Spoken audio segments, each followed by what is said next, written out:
Good afternoon. My name is James Woodward, and I'm the principal of Sarum College here in Salisbury Cathedral Close. And I'm speaking to you from my study here in the college. I want to focus this afternoon's reflection on a single verse from the book of the prophet Isaiah. And it may be familiar to some of you. It's from chapter 43 and verse 1. And we hear this line: "Do not fear, for I have redeemed you. I have called you by your name. You are mine." Say that again. "Do not fear, for I have redeemed you. I have called you by your name. You are mine." We are all called by our name.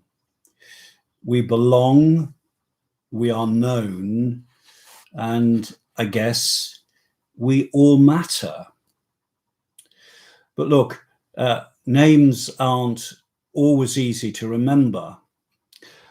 And I guess we have also been in a situation where we bumped into someone that we know, we've met before, and we just can't remember what their name was. It's very hard to mask that when it happens to you. Or you may have had the opportunity, you may have had the experience of someone bumping into you and they can't remember your name, or worse still, they call you by the wrong name. Names do matter. They're given to us and they belong to us. And in some ways, they form part of who we are and our identity. For some of us, we were named at baptism, and I'll return to that in a moment.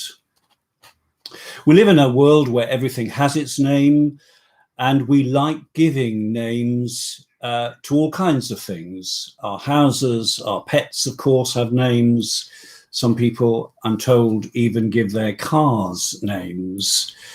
Hurricanes and storms now have names too. And this month we've experienced, have we not, Storm Darcy. So I think what I'm saying is that names are important and they give us our identity.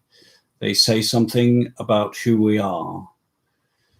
It's why in concentration camps, the prisoners were just given a number for what the perpetrators of that violence were trying to do, was to deny them their very identity. So think for a moment about your name and how it shapes your identity. God says to us, "I have called you by your name. You are mine." It's worth, I think, reminding ourselves about the context within which this verse was written. The people, Judah, the nation, had been in exile in Babylon for half a century. They'd been captured and taken as slaves, and their city and temple at Jerusalem destroyed, and all of their treasure had been carted off to Babylon. They were surrounded by the superior trappings of a seemingly more powerful God than theirs. When this verse was written, these people were utterly desolate, in a dark place, defeated, dejected, and deserted. A lockdown, but a lockdown of over half a century. Can you imagine it? It is into that experience that these people hear these words of hope and promise. "Do not be afraid, for I have redeemed you. I have called you by name. You are mine. Well, this week we've been offered a route map out of lockdown, and we see some hope, do we not, in the vaccination process, and marvellous, as you've heard here, to recognise the extraordinary place our cathedral has had in serving the city by providing a space and a place for these vaccinations to take place.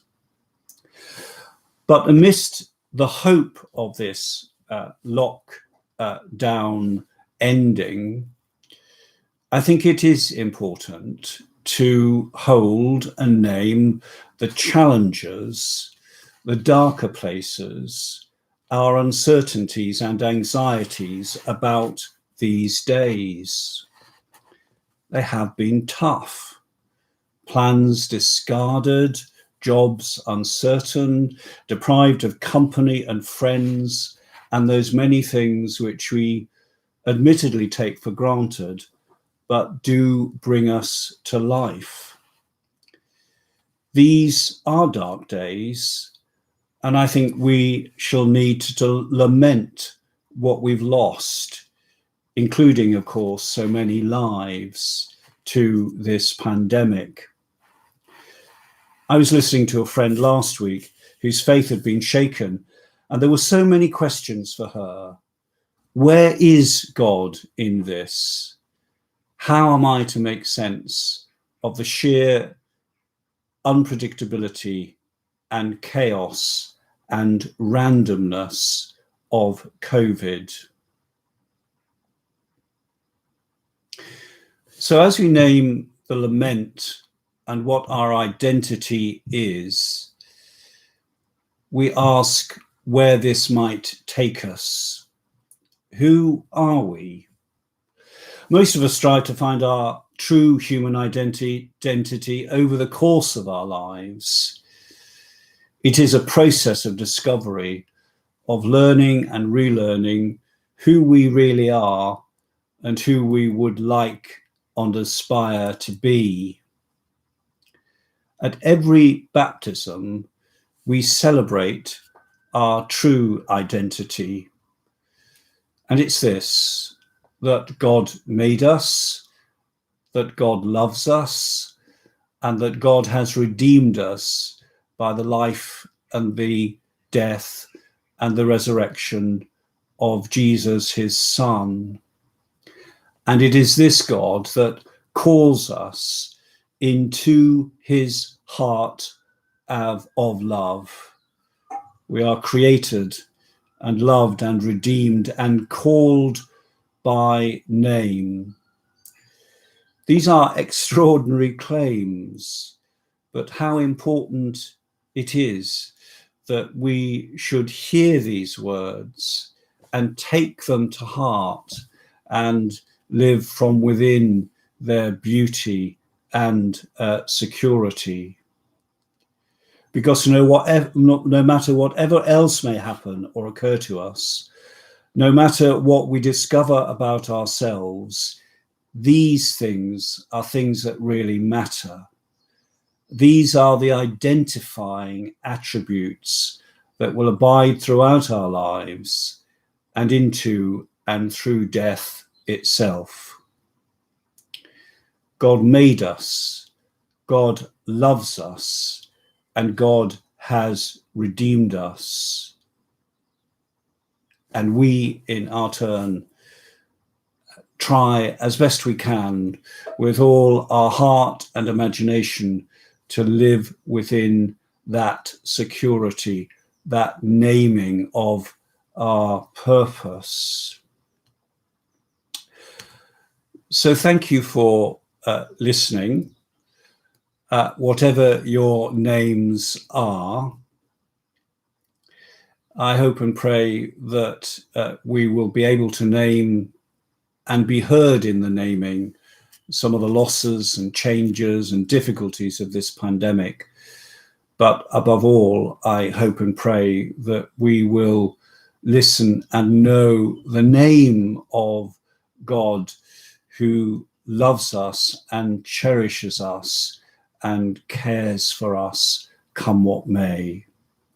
I leave you with this verse, Isaiah chapter 43 and verse 1.